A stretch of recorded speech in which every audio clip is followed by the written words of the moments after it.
అండి అందరికీ welcome back to my channel. ఈరోజు మనం ఏపీ ఎంసెట్ గురించి తెలుసుకుందాము.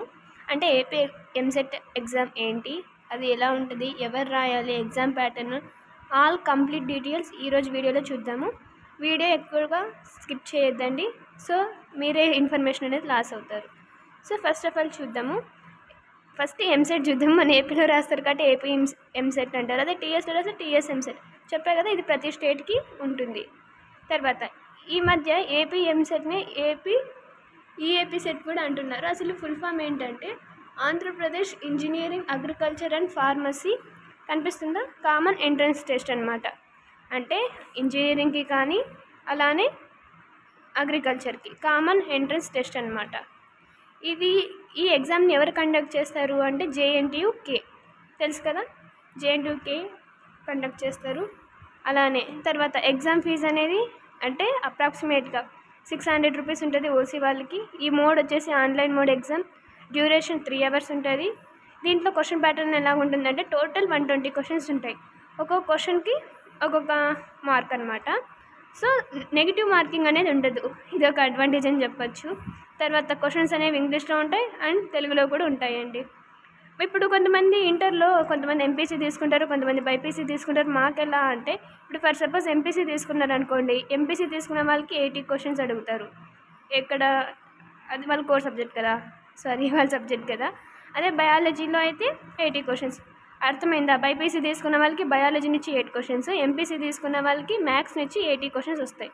తర్వాత ఈ ఫిజిక్స్ కెమిస్ట్రీ అనేది కామన్ అండి, 40 క్వశ్చన్స్. ఇది అర్థమైందా? లాస్ట్ ఇయర్ సిలబస్ ఒకసారి చూద్దాము, అంటే ఎలా ఉంది ఏంటి అని. ఇది నేను ఓవరాల్గా ఎక్కువ important and weightage main topics చెప్తున్నా, మళ్ళీ దాంట్లో సబ్ టాపిక్స్ చెప్పట్లేదు. సో మ్యాథమెటిక్స్లో ఆల్జీబ్రా, ట్రిగ్నామెట్రీ, వెక్టర్ ఆల్జీబ్రా, మళ్ళీ తర్వాత measures of dispersion, probability, coordinate geometry and calculus అనమాట. అంటే మీకు ఫస్ట్ 1A 1B ఉంటాయి కదా, మళ్ళీ దాంట్లో సపరేట్ ఉంటాయి. సో నేను జస్ట్ ఒక చెప్తున్నాను అనమాట సిలబస్ అనేది. తర్వాత ఫిజిక్స్లో ఏముంటాయి అంటే తెలుసు, units and dimensions, measurements, work, energy and power, systems of particles and rotation, motion, oscillations, gravitation, thermodynamics, kinetics theory, wave optics, atoms and nuclear etcetera. ఇది physics overall syllabus. And then chemistry, atomic structure, chemical bonding, molecular structure, thermodynamics, chemical equilibrium and acids and bases, hydrogen and its compounds, surface chemistry etcetera. ఇప్పుడు నేను ఏం చెప్పాలనుకుంటున్నాను అంటే ఇప్పుడు inter వాళ్ళకి చాలా exams ఉంటాయి కదా. ఫర్ సపోజ్ కొంతమంది ఏమో ఏపీ ఎంసెట్కి ప్రిపేర్ అవుతుంటారు, కొంతమేమో ఏమంటారు జేఈకి ప్రిపేర్ అవుతుంటారు. ఏదైనా ప్రిపేర్ కావండి, ప్రిపేర్ అయ్యేదైతే పర్ఫెక్ట్గా ప్రిపేర్ అవ్వండి. ఏ ఎగ్జామ్స్ అయినా అటెంప్ట్ చేయండి. దానికి ప్రిపేర్ అవుతున్నాను కదా దీనికి ఎందుకు అని అనుకోకుండా ప్రతి ఎగ్జామ్ రాసి మీకు ఎక్స్పీరియన్స్ వస్తుంది కదా, ఏది ఎలా క్వశ్చన్స్ అడుగుతున్నారో మీకు ఫ్యూచర్లో హెల్ప్ అవుతుంది. సో కాంపిటేటివ్ ఎగ్జామ్స్ ఏమొచ్చినా మోస్ట్లీ మీకు ఇంకా ఐపీఈ కూడా ఉంటుంది అనుకుంటా. సో అవన్నీ కూడా రాయడానికి ట్రై చేయండి. నెక్స్ట్ మిగతావి చూద్దాం. ఇక్కడ ఏముంది, నెక్స్ట్ సెంటర్స్. అంటే ఇప్పుడు మనం రాస్తాం కదా ఎంసెట్కి, ఎక్కడెక్కడ ఉన్నాయి సెంటర్స్ అని చూసుకుంటే ఫస్ట్ వన్ అనంతపూర్లో ఒకటి ఉంది, అనకాపల్లి, గుత్తి, తాడిపత్రి, మదనపల్లె, రాజంపేట్, తర్వాత బాపట్ల, చీరాల, గుంటూరు, ఏలూరు, అమలాపురం, కాకినాడ, కర్నూలు, విజయవాడ, నర్సరావుపేట, తాడేపల్లిగూడెం. ఇవన్నీ ఉన్నాయండి. కొన్ని టిప్స్ అంటారు కదా, అలా టిప్స్ చెప్దాం అనుకుంటున్నాను. ఫస్ట్ ఆఫ్ ఆల్ మనకి తెలుసు చాలామంది టైంకి వెళ్ళక కనీసం ఒక్క సెకండ్, ఒక 5 seconds లేట్ అయినా కూడా బయట ఆపేస్తారు. ఎంత బాగా ప్రిపేర్ అయినా మనం ఎగ్జామ్ రాయకపోతే మొత్తం ఇయర్ అంతా వేస్ట్ అవుతుంది కదా. మొన్న కూడా జేఈలో చూసాం కదా, లాస్ట్ ఒక 30 seconds అలా లేట్ వచ్చారని గేట్ దగ్గరే ఆపేశారు. సో ఆ పెయిన్ ఎలా ఉంటుందో ప్రిపేర్ అయిన వాళ్ళకే తెలుసు. సో ఎగ్జామ్కి 1 hour ముందరే అటెండ్ అవ్వండి ఎగ్జామ్ హాల్కి.